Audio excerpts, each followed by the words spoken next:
33. A Case of Domicide. The great clock exploded outward. Its coiling innards of cogs and dials spilt down through the smoke. The apparition flickered and vanished. Tremors of anger shuddered through the house, flooring most of them, including the remaining drudge. The cousins had huddled around the loom plinth, clinging to it like children clinging to their mother. Dorothée, her face black with soot, had appeared beside Leela on the gallery. "This way," they called. "We've blown a hole in the mountain." The cousins abandoned the loom and stampeded towards the stairs. The agents went with them, ignoring Ferrain's protests. Satralope was crawling on the floor, cracks spread around her. "Gone away," the old woman cried. "The house no longer listens. It's no longer in me." She shrieked as the wooden ring on her finger burst into flame. The doctor ran at her, but she pushed him away. "I am the keeper of the house." She was climbing up into the palm of her chair. Fire had caught in her skirts. "My house." The wooden fingers of the chair closed and crushed her in its fist. Her keys clattered to the floor. The doctor grabbed hold of Chris through a rain of dust and plaster. "Into a TARDIS. Take Innocent and Romana with you." "But there's nothing in there, Doctor." The doctor started towards his ship, but Chris pulled him back. An avalanche of masonry crashed down around the TARDIS, blocking their escape. "That was deliberate," he shouted. "Follow the others out," said Chris. "Come on." "You go, I'll follow." The doctor started pulling at the masonry round the TARDIS. "Badger, I'm in charge now, so come and help." Chris faltered. "Just go, Chris." The young man shook his head. Innocent took his arm. "Quickly, Chris." He left with a look of exasperation. Badger had lumbered across and started moving the rubble. Romana lingered. "Doctor, what did you do with the dispatch I sent you?" "Nothing." "You must rescue the Loom core. Download its genius Loki." He looked doubtful. "Do it, Doctor. That's a presidential order." Ferrain stepped up behind them. "If you'd done that before, you'd have saved a lot of time and trouble." He levelled a staser. "You are both still under arrest." The doctor sneered. "The CIA jump in and out of legitimacy like a pogo stick." "Right back to their origins as Rassilon's guards," added Romana. "Don't trust her, Doctor," said Ferrain through the roar of the house. "Has she still not told you why she really summoned you home?" The doctor glanced at Romana. "She will, when she's ready." Badger started to move in. "Call that brute off," warned Ferrain. There was a scuffle of footsteps. A dusty figure rammed into the doctor, tumbling him to the floor. Glospin, with the strength of a madman, pressed a long, ornate weapon to the doctor's chest. It was one of Satralope's huge keys. "You stole everything that was mine by right," he yelled. "You've destroyed this family. I don't even know if I can kill you, whatever you are. Monster!" He raised the weapon to strike. "No!" shouted the doctor. Badger snatched Glospin up like a doll.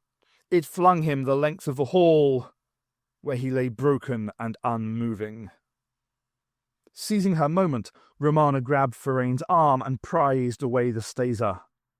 The doctor struggled up. "Romana, get out of this place. I'll deal with the Loom." "But," she said, "and that is an ex-presidential order." He watched her push Ferrain away. As he turned towards the Loom, the building gave a violent lurch. He touched the floor. The structure was starting to shift. Halfway along the shuddering cloister, Ferrain turned on Romana. "Who is the doctor?" "What does it matter to you?" she said. "The agency's used him often enough." "As you intend to use him, madam," said Ferrain. "Rumours have been rife about him for years. The more absurd they become, the more likely and alarming I find them. As a former president, the doctor is under my protection. She levelled the gun. Now move, Ferrain. He pushed the weapon aside. Madam President, the High Council are calling for your impeachment. She shrugged. The doctor is more important. You hate him because he breaks your precious laws. But Gallifrey owes him a mighty debt of gratitude. The building lurched. Dust fell in clouds. Ferrain was calm and cold. Send him on the mission you planned for him, and I swear the agency will leave him alone. Romana paused. She took a deep breath and nodded. They crooked fingers. The air and light almost choked them. Awis lingered in the gap torn out of the mountain, avoiding the cold wind, the huge sky, and his cousins. What about the Fledershrews? He said, staring back into the gloom. Leela eventually dragged him squealing into the open. The other cousins and agents huddled miserably in a group near the blast hole. The grey clouds were threatening rain, and the top of Mount Lung was lost from sight. The untended orchards had run wild, tangling across the lower slopes, which were scattered with dead fish. "My bike!" said Dorothy. Leela grabbed her. "You can't go back in." Chris and Innocent emerged from the hole. "The whole place is falling apart," he said. Dorothy ran a little way in. "Where's the doctor?" "He said he'd follow." "Like hell, Chris." A tremor rocked the mountain. Soil cascaded from the roof of the hole. The ground cracked under them. Chris pulled at Dorothy. "We have to get clear." 2 more figures appeared, both covered in dust. "The house is moving," said Ferrain. Romana yelled, "Get everyone down the mountain! Run!" There was a chorus of squeaking and chirruping as a bat cloud of Fledershrews corkscrewed out of the rent into the sky. Across the ground ran a river of tiny rodents. Awis stood laughing, until Leela dragged him away.